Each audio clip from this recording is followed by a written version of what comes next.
মৃত্যুর কানে শোনা, নিজের ইয়েতে দেখা। আপনি ঠিক না বললেও আমি ঠিক বলছি, ঠিক না হলেও আমার ঠিক। এটা সব কথা ঠিক বলতে নেই, বুঝতে না কথা হলো ভাই আপনার ওখানে বসি যে উনি আমার কথা শুনতেছে, দুঃখের কথা। আমি তো আপনাকে খেলা করি নাই, আমরা তো জিতটা ওকে ওকে, তো ঠিক আছে। আমার এই ভিডিওটা আইনসভার আন্ডারের কাছে যায়, আর যারা যারা স্বর্ণকাররা আছেন আপনাদের কাছে আকুল আবেদন, সবাই শেয়ার করে দেবেন, শেয়ার করে দেবেন। আমাদের স্বর্ণকাররা ভাই দিশে আনা, দিশে আনা, বুঝছেন ভাই?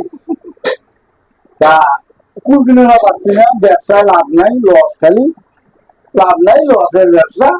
লস লাভ দুইটাই জায়েজ আছে, কিন্তু এত লস, এই ব্যবসার মতন লস নাই। স্বর্ণকার ডিপার্টমেন্টে যে ব্যবসায় ইনভেস্ট করা লাগে, এই টাকা এলে জমি কেনার থাকলে ডবল লাভ, ডবল লাভ।